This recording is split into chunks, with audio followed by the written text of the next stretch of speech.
I would like to believe that most teachers got into education because they truly have a desire to help mold children into the best possible versions of themselves they can be. And yet it often feels like an uphill struggle. And as much as we care about them, that's how much they don't. So what do we do about that? Stick with me and let's talk about it. Hi, and welcome to Classroom Confidential. My name is Christopher Youngren, and I'm a middle school ELA teacher in Tucson, Arizona. If this is your first time joining me, then hey, welcome. I'm glad to have you here. So this past year of virtual teaching has been a rocky one, to say the very least, for both teachers and students alike. And as teachers, I think we often feel like Sisyphus, pushing that rock up the hill only to have it roll back down to the bottom the next morning.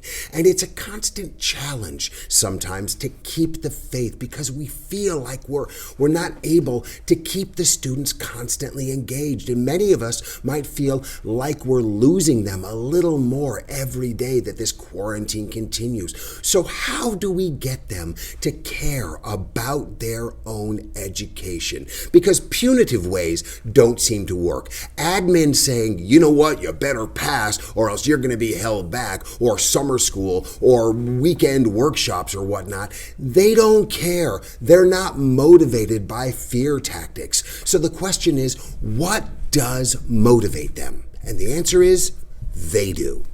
Look, the number one person in anybody's life, regardless of how altruistic you want to sound, is yourself. You may love your family, you may love your wife, you may love your mother, but you need to take care of yourself first. You need to focus on your own needs before you can meet the needs of anybody around you. How can you help others to survive if you are not surviving yourself first? Seems like a no-brainer to me. You might disagree. Comment down below if you do. But the fact remains, it applies to kids as well. They are the number one people in their world, right? And so what we need to do, I believe, is we need to flip the script. A lot of educators come from, even on a subconscious level, they come from the perspective of, you need to do this because you need to do this. You need to get the assignment done so you can get a good grade, so you can pass this class, so you can pass this grade and move on to the next one. But you know what? It's too abstract for a lot of kids, and a lot of kids just don't care. A lot of kids that's not going to register with. So what is going to register? Well, what I tell my kids is, look, you don't have to do it for the principal. You don't have to do it for me. I don't care if you don't like English. I don't care if you don't like me. What I do care about is your education. What I do care about is you being the best versions of yourselves you can be. And so you owe it to yourselves to do it for you. Don't do it for me. Don't do it for the principal. Don't do it even for your parents. Do it for yourself. Show yourselves the respect that you deserve to get the best education you possibly can. Look, I understand you're only in school 4 hours a day, and that only leaves 10 hours a day to sleep, another 8 hours a day to play video games, which really only leaves you like 2 hours to get schoolwork done. I understand you're under a time crunch, wink, wink, right? But here's the thing. You have a tremendous opportunity in front of you right now while we're stuck in this COVID quarantine that seems never ending to make a couple of choices. Either check out and spend all of your time playing video games. And don't get me wrong, I love video games too. But don't you owe it to yourselves to maybe work on some self-improvement as well? To maybe really focus on strengthening yourself as a person? You have a marvelous opportunity right here, right now, to be the best you can be. So why not seize that opportunity, seize the day, and make the most out of every single moment?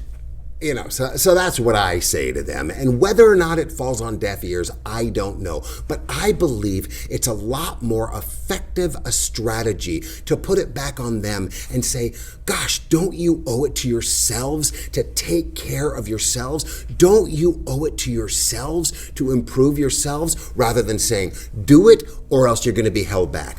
Do it or else you'll fail. Do it or else you'll get summer school or weekend workshops or whatnot. I believe by flipping that script and shifting that paradigm and putting it in terms of what do they have to gain out of this, it's going to be a lot more effective than focusing on what they have to lose. Look, kids are resistant to authority, especially when you get into middle school and high school and those hormones are raging and they got all these conflicting emotions and they really don't want to hear what you have to say. And in fact, if you tell them to do something because you said to do it, that's going to give them more reason than ever to not do it. Oh yeah? You told me to do it? Then guess what, Chauncey? I'm not doing it. So what's up with that, right? But if you instead show them what they have to gain, what benefits they have, then maybe they're going to be more receptive to it because they can go, oh, wow, I can do that? Oh, wow, I can be that? Oh, wow, I'm actually smart enough to get this done? Wow, I'm capable and bright and imaginative? If you put the focus on that, then you're going to be a lot more effective than you are by trying to just scare the hell out of them. Look, I truly believe that on some level, every child out there has an innate desire to make a difference, to be a helpful, valuable, viable member of society, to know that they're doing more than just skating their way through lives. I mean, I don't care what kind of a tough guy middle schooler act they're throwing at you. I don't care how much they want to try and convince you that they're checked out and they don't give a damn, because I promise you, more often than not, they do. They're just lost, especially this year. They're confused and they're probably scared. So give them the benefit of the doubt and don't scare them even more with threats of failing grades in summer school and being held back, but let them know that they matter. Let them know that the reason you want them to succeed is not for you, but for them. And I think you're going to get a lot farther with this perspective than from any other. I just want to remind you, as frustrated as you get, as much as you may want to reach through the screen and throttle some of these kids because they're not getting it done, I just want to remind you to be gentle. Take it easy on them. It is a crazy year. It is a scary year. It's crazy. It's chaotic. And they are going through it along with the rest of us. And from a child's perspective, it's probably magnified even more. So please, don't scare the hell out of them even more, right? Because what they need right now is somebody to help them, somebody to support them, and somebody they know really, truly cares about them. So please, be that person. You owe it to yourself, and you definitely owe it to them. Thanks for joining me today. I hope you're well out there. Stay safe, take care of yourselves, and please take care of someone else. We'll talk to you soon. Bye-bye.